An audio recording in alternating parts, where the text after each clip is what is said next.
Yo soy Joaquín Rey y esto es La Voz del 21.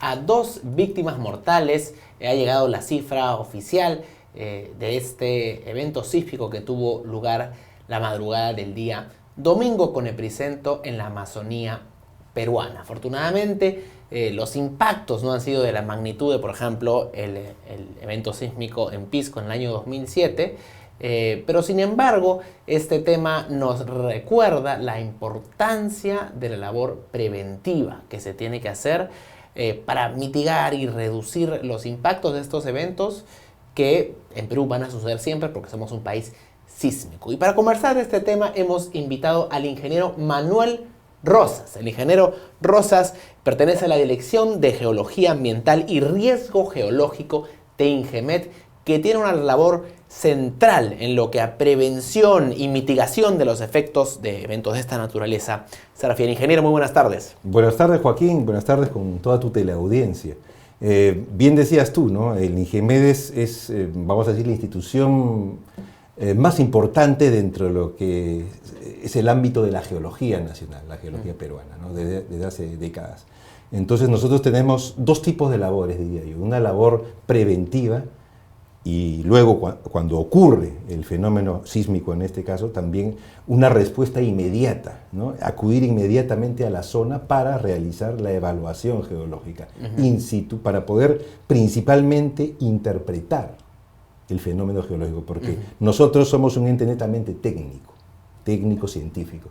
Entonces nuestra labor es estudiar, interpretar, caracterizar el evento, para luego emitir un informe técnico con las respectivas conclusiones y recomendaciones que luego, de manera coordinada entre las instituciones del Estado, se tienen que llevar a la práctica, ¿no? Antes de pasar a la labor posterior a un evento de esta naturaleza, me interesa preguntar sobre las labores previas. Me comentaba usted que el INGEMET, parte del trabajo es identificar las zonas de mayor vulnerabilidad. Quisiera preguntarle qué elementos configuran la vulnerabilidad. ¿Qué hace a una zona más vulnerable a los efectos de un evento sísmico? Bueno, yo te contesto puntualmente tu pregunta, poniendo como ejemplo una zona de nuestro país, la cual conozco muy bien, la selva alta, por decirte, la selva alta. En la selva alta vamos a decir que se conjugan varios parámetros que hacen que muchas zonas de esta selva alta de nuestro territorio sean zonas que deberían ser declaradas intangibles para que la gente se asiente y construya su casa y sus terrenos en esa zona. ¿Cuáles son los parámetros? A ver, resumiendo rápidamente. En primer lugar, el clima. Entre diciembre, enero, febrero, marzo, hasta abril inclusive llueve copiosamente. No es la Garúa de Lima, son lluvias torrenciales de selva, ¿no? Entonces esa agua cae sobre la superficie, se infiltra, percola y va erosionando el suelo. Todos los años. Inexorablemente. Inexorablemente, porque es una cuestión climática. A eso súmale, como comentábamos previamente, las características del suelo, el sustrato rocoso. Es un suelo completamente deleznable, alterado, es un suelo de muy mala calidad para construcción. Por cuestiones de alteración físico-química, procesos naturales asociados al agua, a la lluvia. A eso súmale que la gente se asienta en cerros y colinas, pero en la zona de las laderas. Entonces ahí tenemos el problema grave de las pendientes de 15, 20, 25, 30, yo he visto mayores a 35 grados, y la gente está asentada ahí. Y a eso súmale un cuarto factor, que sería el factor antrópico, o sea, la actividad humana. La gente construye su vivienda ahí, en esa pendiente, en esa ladera, con esa cantidad de lluvia que se infiltra anualmente, y no solo construye su casa, sino también su tierra de cultivo, y la riega, obviamente. Entonces, la sumatoria de todos estos factores, ¿qué nos va a dar como resultado? Que esa zona se va a deslizar inexorablemente. Este es un tema recurrente que se dice siempre después, no solamente en eventos sísmicos, sino también con los huaicos que se producen casi anualmente. Pero yo le pregunto a usted, INGEMET es una entidad pública. ¿Qué puede hacer el Estado para evitar que la población se asiente en estas zonas que son evidentemente riesgosas? Bueno, el Estado a través de sus instituciones cumple su rol. En el caso nuestro, en el caso de la Dirección de Geología Ambiental de INGEMET, nosotros evaluamos los riesgos geológicos, los peligros geológicos, mandamos a nuestras brigadas al campo, a diferentes zonas de cordillera, de selva alta, de selva baja, a realizar, vamos a decir, evaluaciones de campo que nos permitan luego evacuar informes técnicos, ¿no? Donde puntualmente se diga, esta zona presenta tales características, por lo tanto hay peligro geológico, digamos, de tal naturaleza, y por lo tanto habría que preparar a la población, habría que coordinar con las autoridades para lo más que se pueda evitar que ocurra. ¿Cuál es el nivel del gobierno que tiene la competencia para determinar qué zonas son intangibles? ¿Es el gobierno local, regional, es vivienda? ¿Cuál es la entidad competente? Bueno, en nuestra experiencia te podría comentar que para nosotros el gobierno que está más cercano al pueblo es el gobierno local, el gobierno municipal, lo que es distrital, municipal. Las alcaldías municipales. Entonces por ahí habría que hacen el ordenamiento territorial. Claro, que en parte hacen el ordenamiento territorial. No son los únicos, pero en parte lo hacen. Entonces ellos son los más cercanos al pueblo. Correcto. Entonces debería haber una decisión política de estas autoridades locales, de estos gobiernos municipales, para decirle a su población claramente, ¿no? Estas zonas de acá no vamos a asentarnos, estas zonas van a ser declaradas intangibles porque presentan serios riesgos, serios peligros. Correcto. Y tiene la potestad o las herramientas institucionales una municipalidad como para declarar una zona intangible. Una municipalidad tiene la autoridad para evitar que la población se asiente. ¿Puede ejercer esta autoridad realmente? Sí, un gobierno local puede ejercer esa autoridad. Ahora, otro tema es los presupuestos que maneja. No todos los gobiernos locales manejan las mismas cifras. Hay gobiernos locales que al final del ejercicio anual devuelven dinero al Estado. Y hay otros que, bueno, que tienen un presupuesto bastante Y hay un tema exiguo. de voluntad política también, porque hay un tema de desplazar a la población evidentemente pues tiene un costo político, puede generar oposición, y hay ese elemento también, exactamente, ¿no? Y lamentablemente muchas veces cuidan, ¿no? ese costo político, ¿no? Que no vaya a ir en desmedro digamos, de su agrupación. Entre el terremoto de Pisco en 2007 y el que hemos experimentado hace 2 días, han pasado 12 años aproximadamente. ¿Usted considera que durante este periodo se han dado avances en materia de prevención? ¿Hemos aprendido, hemos mejorado algo como país?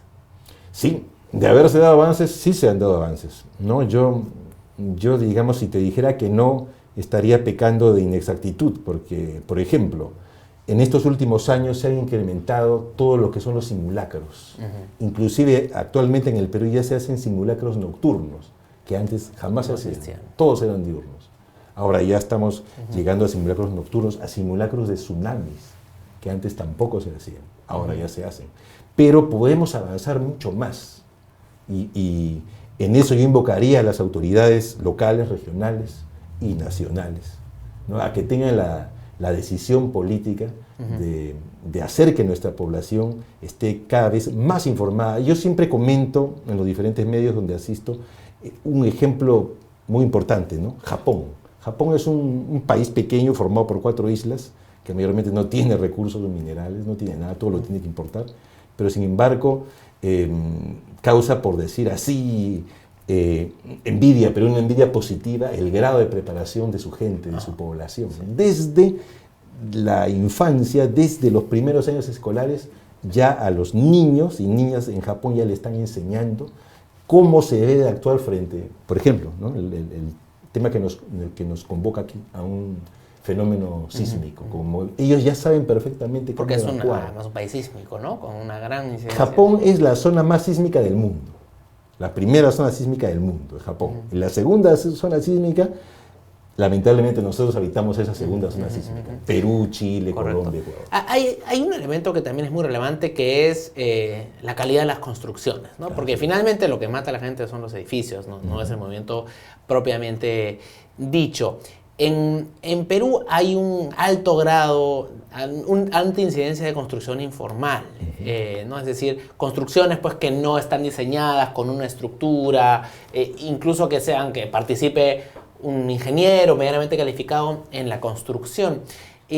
¿Qué se está haciendo desde el Estado para reducir este nivel de informalidad que hay en la construcción, que es una de las principales fuentes de riesgo y vulnerabilidad?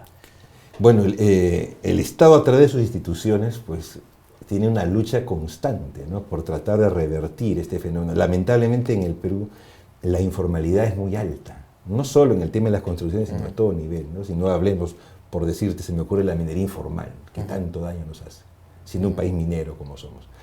Pero, por ejemplo, una de las cosas que hace concretamente Ingemet es evaluar, estudiar qué pasaría si un sismo de gran intensidad se presenta en Lima. Tú sabes que en Lima estamos viviendo un silencio sísmico de muchísimos años, ¿no? ¿Desde el 70? Sí, pero los archivos nos hablan de que el último sismo de gran intensidad, el último terremoto, digamos, de gran magnitud, ocurrió en Lima en el año 1746. Bueno. O sea, estamos hablando de aproximadamente 270 años de un silencio sísmico, ¿no? A eso le podemos sumar algunos eventos como por ejemplo el que tú mencionas del 70 o el del 74, ¿no?, que fue el último, ¿no? Pero el silencio sísmico es bastante grande. Y eso haría pensar que podría darse un evento de esta naturaleza en Lima. ¿Hay manera realmente de prever esto o sencillamente es algo que no se puede hacer? Bueno, hasta el día de hoy no hay manera, ¿no? Hay algunas creencias populares que aprovecho tu medio, ¿no?, para tratar de desmentirlas, ¿no? Hay gente que piensa de que los perros tienen la capacidad de predecir los sismos. No, lo que pasa con nuestras mascotas es que tienen un oído altamente sensible, mucho más sensible que el nuestro. Entonces perciben los sonidos con mucha más capacidad y rapidez que nosotros. Pero se da el caso de que ante la llegada de una onda sísmica a una zona, hay perros que se dan cuenta y ladran, y hay perros que ni cuenta se dan y siguen durmiendo. O sea, no es cierto que los perros tengan la capacidad de darse cuenta. De acuerdo. Exacto. Y por las vías científicas tampoco hay... No, hasta ahora no. Y ni siquiera la alerta temprana, ¿no?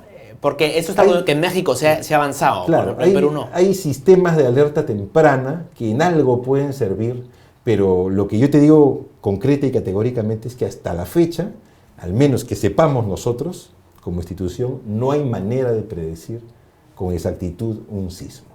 Entonces, si no tienes esa manera, ¿qué te queda? Te queda preparada tu población, ¿no? Te comento algunas de las labores que hacemos. Están identificadas completamente las zonas de más alta vulnerabilidad, en nuestra ciudad de Lima, ¿no? La vulnerabilidad por un sismo, tú tienes que ahí medir 3 parámetros. La calidad del suelo, que es fundamental.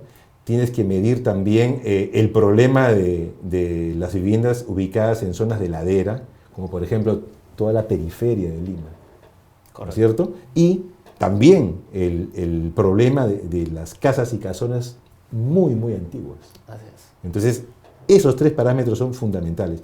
En el caso de suelos, te puedo comentar, por ejemplo, hacia el sur, distritos como Villa El Salvador, zonas de Lurín, San Juan de Miraflores, ¿no? Tienen suelos arenosos, bastante blandos, que tienen la particularidad de que una onda expansiva, ahí, valga la redundancia, se va a expandir más, que son suelos malos. Si nos vamos al cono oeste, por ejemplo, por mencionarte San Juan de Lurigancho, tenemos una cantidad impresionante de viviendas asentadas en laderas, ¿no? Y ante un sismo de gran magnitud, ya te imaginarás el daño que causaría, ¿no?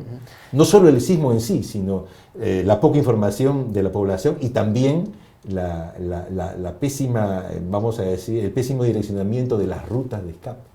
Correcto. ¿No es cierto? Habría que mejorar todo eso. Si nos vamos al cono norte, te puedo mencionar Comas, Caraballo, con problemas de viviendas en laderas, con problemas de suelos de mala calidad.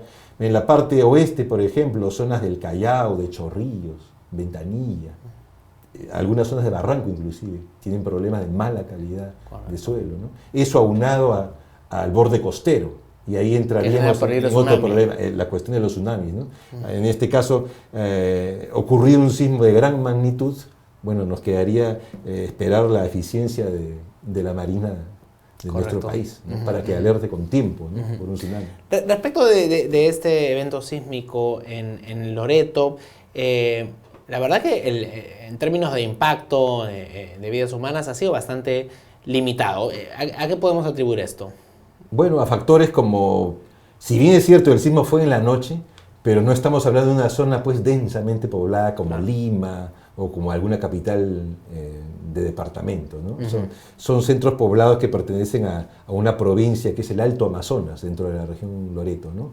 Y dentro del Alto Amazonas, una zona, vamos a decir, mucho más local, cerca de Yurimaguas, es una zona de lagunas. Esa es la zona del epicentro, ¿no? Lagunas. Sí, es una zona de baja densidad poblacional. Claro, es una zona de baja densidad entre Yurimaguas y Tarapoto, o sea, entre Loreto y San Martín, ¿no? En esa dirección, vamos a decir, suroeste-noreste. Ahí se ha dado este epicentro. Correcto. ¿No? Entonces, a diferencia de Pisco, por ejemplo, como tú comentabas en el 2007, allí pues había mucho más densidad poblacional. Ahí habían viviendas bastante antiguas, iglesias, casonas, ¿no? Que obviamente que se vinieron abajo. Ahora, aprovecho también tus cámaras para hacer tangible dos cosas. En primer lugar, la respuesta de nuestra institución. Nosotros el día de ayer que ocurrió el sismo ya estábamos presentes en la zona sur de Cajamarca, o sea, en Cajabamba, en la ruta de San Marcos-Cajabamba, porque tenemos la suerte de que una sede de INGEMET está en Cajamarca. O sea, hay geólogos que están en Cajamarca y que desde el día de ayer ya están en la zona. Uno de nuestros geólogos estuvo inclusive con el ministro de Energía y Minas, el ingeniero Ismodes. Estuvo también la ministra de Transportes y Comunicaciones, la señora María Jara, ¿no? Hay otra brigada que el día de hoy está viajando a la zona de Lagunas, a la zona del epicentro. En pocas horas ya está llegando a la zona del epicentro, el día de hoy, para hacer su trabajo de evaluación geológica. El presidente de nuestra institución, el ingeniero Henry Luna, se encuentra ya en la zona afectada por el sismo. Y aprovecho también siempre es bueno aprovechar cualquier tribuna para tratar de aclarar conceptos importantísimos en la población, como por ejemplo, ¿no? La gente dice, el sismo fue de una intensidad de 8 grados. Eso es erróneo. ¿Por qué? ¿Cuál es el error ahí? Está confundiendo intensidad con magnitud. Correcto. ¿No? La magnitud ha sido de 8 grados. ¿Y la intensidad? ¿Qué significa intensidad? La magnitud es vamos a decir, es una medida cualitativa, es una medida exacta, concreta, que tiene que ver con la medición de la energía que ha liberado este evento. Así es. ¿No? Se produjo una reactivación de una falla, una zona de ruptura en la corteza y se liberó energía y la magnitud te va a medir, vamos a decir, la cantidad de energía liberada. Correcto. En cambio, cuando hablamos de intensidad, ya estamos hablando de un fenómeno más cuantitativo. Estamos hablando de un fenómeno que tiene que ver más con la percepción de los seres humanos, que tiene que ver con los daños ocasionados. Magnitud es el término correcto, sí, cuando hablamos de 8. Claro, cuando hablamos de 8 estamos hablando de magnitud. Correcto. Grado 8 en la escala de Richter, que es la escala que mide la magnitud. En cambio, la intensidad, ahí nos vamos a la escala de Mercalli modificada, que te mide más los daños. Correcto. Entonces, la intensidad sí va a ser variable. La magnitud no. Es 8 y es 8, ¿no? Dijeron 7.2, 7.5 y al final hemos quedado en 8. Esa es la magnitud oficial, ¿no? Que, vamos a decir, ha confirmado el IGP, el Geofísico del Perú. Pero la intensidad sí va a variar. Si tú estás en la zona del epicentro, estás muy cerca de ahí, vas a tener una intensidad de 5 a 6. Si te vas alejando del epicentro, bajarás a 4, 3, 2. Correcto. Ingeniero, yo le agradezco mucho por esas predicciones y también por darnos a conocer la importante labor que realiza el INGEMET, no solamente en materia de reacción después de los eventos, sino también en materia de prevención. Le agradezco mucho. Muchas gracias también. Gracias. Okay. Manuel Rosales del INGEMET, precisamente ingeniero de la Dirección de Geología Ambiental y Riesgo Geológico de esta institución. Rosas, perdón, sí, correcto, Manuel Rosas. Sí. Sí. Le agradezco mucho. A ti. Sigan atentos a la programación de Perú 21 Televisión. Buenas tardes.